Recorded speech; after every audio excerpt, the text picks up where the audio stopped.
I did not know, but I followed him to his place again. The door closed softly behind us, and in that single motion, the world outside seemed to dissipate. There was a strange finality to it, the soft click of the lock marking the separation between two realities. His apartment was quiet, almost too quiet, and the space around us felt larger than it should. The weight of the air pressed against my chest, and I could hear my own heartbeat loud in my ears.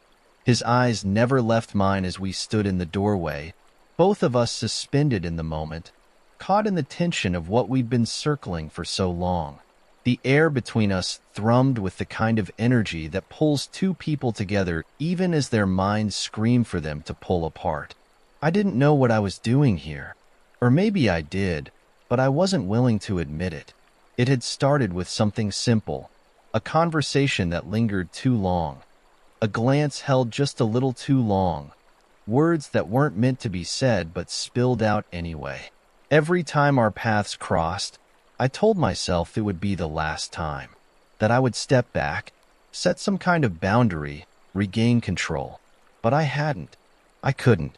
There was a part of me that should have been shouting at me to leave. The man I was before all of this, the one who had responsibilities, a life that depended on stability, should have been terrified of this moment. But I wasn't terrified. I was drawn to it, drawn to him. The dim bedside lamp cast an amber glow across the room, and shadows danced on the walls, moving as if alive. It felt almost like a dream, a fleeting moment that could slip through my fingers if I wasn't careful. But even as I stood there, something in my gut told me it was already too late for caution. Noah took a step closer. It was slow, deliberate, and yet there was an urgency in his movements, a silent pull between us that neither of us could ignore. His eyes flickered over my face, searching for something. But what? Permission? Confirmation? The words didn't matter. He didn't need to ask. His touch, the way his hand brushed lightly against the fabric of my shirt, the subtle pressure of his fingers at the small of my back, was the question, and I already knew the answer. I inhaled sharply, feeling the weight of his presence in the small space between us. The air was thick, laced with the tension of knowing that once something is said, it can never be unsaid. Once something is done, it cannot be undone. And yet here I was, still not stepping back, still waiting for him to bridge the gap that had widened with every stolen glance, every accidental brush of our hands. His touch was like fire, searing through the fabric of my shirt, igniting something that had been dormant in me for years. My body responded without thinking, the instinct to close the distance between us overtaking my mind. I lifted my hands, trembling, uncertain, to his chest, fingers skimming the edges of his shirt. He didn't hesitate. His hands moved to my waist, pulling me closer, and there was something in the way he held me, steady and confident, that made everything inside me go still. His warmth was overwhelming, and yet it wasn't enough to quell the storm swirling inside me. The storm wasn't just about him, or about me. It was about everything that had led us here, the small decisions that had built to this moment. The way my life outside of this room felt like a distant memory, something I could almost forget when I was with him. The guilt gnawed at the edges of my mind, but in the space between us, it felt muted, swallowed up by the intensity of what we were doing, what we were becoming. When his lips brushed against mine, it wasn't like anything I had imagined. It wasn't sweet or soft, not the way I had expected. It was a kiss that burned with an urgency I hadn't anticipated, a demand that seemed to come from both of us. It was everything I hadn't allowed myself to feel before now, the recklessness, the rawness of it, and I let myself fall into it, into him.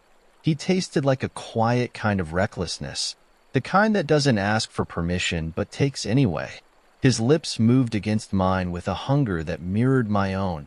Each kiss, each breath, a deeper surrender to the temptation that had been building between us. There was no room for hesitation anymore. Not with him. I couldn't stop myself. My hands found their way to the buttons of his shirt, fumbling as the urgency between us grew. I could feel my pulse quicken, every inch of my skin alive with the sensation of him. But there was a part of me, buried deep, that wanted to stop. The voice in my head that reminded me of my promises, of my commitments, of the life I had built outside of this moment. It whispered that I was crossing a line I couldn't uncross, that the path I was on would lead to nothing but ruin. And yet, the pull between us felt stronger than any fear I could name. When he pulled me closer, his hands at the back of my neck, holding me in place, I felt it in every fiber of my being. This wasn't just attraction. It wasn't just lust. It was something deeper, something I couldn't define. I was unraveling, losing pieces of myself, but with each unraveling, it felt as though I was also finding something I hadn't known was missing. But with each moment that passed, the weight of my choices grew heavier. Every inch closer to him felt like a betrayal, a theft of something precious. I thought of Jessica, of Emma, of the life I had outside of this room, and I felt sick with guilt. This wasn't who I was supposed to be. But then Noah's hands were on me again, and I lost the ability to think, lost the ability to worry about anything except the way he made me feel. Alive, wanted, real in a way that felt like a desperate escape. And the pull was stronger than any sense of right or wrong. We didn't speak. The silence between us was loud enough to fill the room, thick with everything unspoken. The questions hung in the air, but we both knew the answers were ones we weren't ready to face. This was the moment, the edge I had been standing on for so long. I could step back. I could walk away, go back to my life, my family, and pretend this hadn't happened. But the part of me that had been yearning for something more, for something real, was already too far gone. And so I stayed. For better or worse, I stayed. In the days that followed, I found myself living two separate lives. At home, I was the same Matt I had always been, the dedicated husband, the responsible father.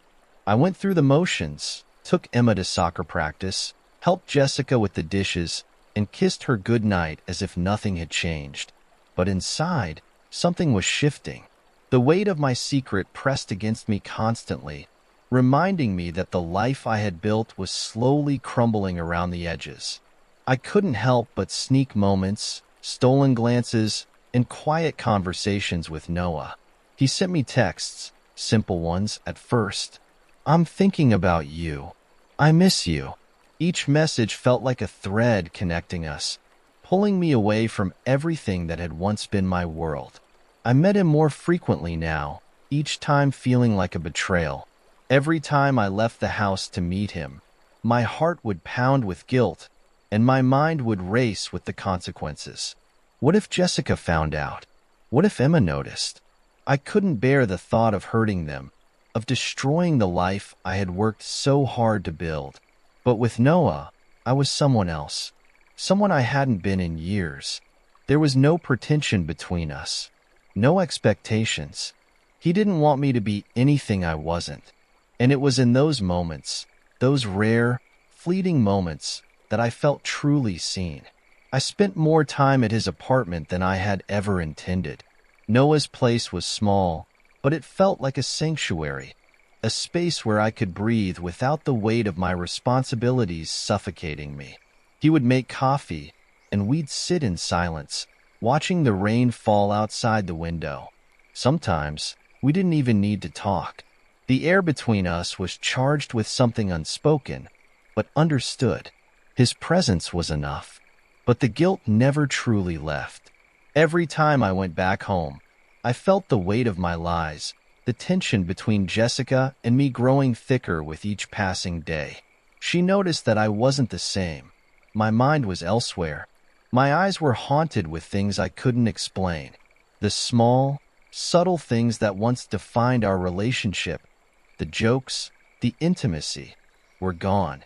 One night, after a late meeting with Noah, I came home to find Jessica sitting in the living room, waiting for me. The lights were dim, the house eerily quiet. "Matt," she said, her voice trembling. "What's going on? I can feel it. There's something wrong. You're not here with me." "Not really." I looked at her, my heart heavy in my chest. I wanted to tell her everything, to explain that I was torn between two worlds, but I couldn't. The words wouldn't come. I could only lie. "I'm just tired, Jess. It's work. Everything's fine." But she didn't buy it. Her eyes searched mine, as if she were looking for the truth buried beneath the surface. "Is there someone else?" The question hung in the air like a weight I couldn't escape, and in that moment, I realized how much I had already lost. I don't know what to do anymore. I'm not even sure what I'm asking, or what kind of advice I need. Maybe I'm just searching for someone to tell me that everything will be okay, that I didn't destroy everything I had in my life, in my family, in myself. Or maybe I'm just looking for someone to tell me I was right, that what happened with Noah wasn't wrong, that it was just something I couldn't help, that it was inevitable. But in my heart, I know better than that. I know it wasn't inevitable. I chose it. I chose him. But how could I have chosen it? How could I have chosen him over everything else? Over Jessica, over Emma, over the life I had carefully built and thought I could be content with? I've been married to Jessica for more than a decade. We've shared everything. Our hopes, our fears, our children, our home. And I've been so sure for so long that what we had was enough. That it was the life. It was what I was supposed to want. But now, I find myself standing at the edge of a cliff, not knowing whether I should step forward and embrace the unknown, or pull back into the safety of what I've always known. The guilt is overwhelming.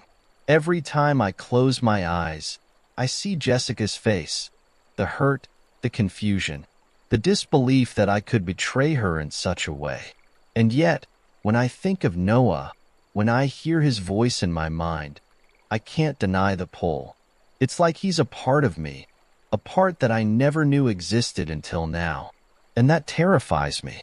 I think back to our first meeting, how the storm that night seemed to match the chaos I felt inside.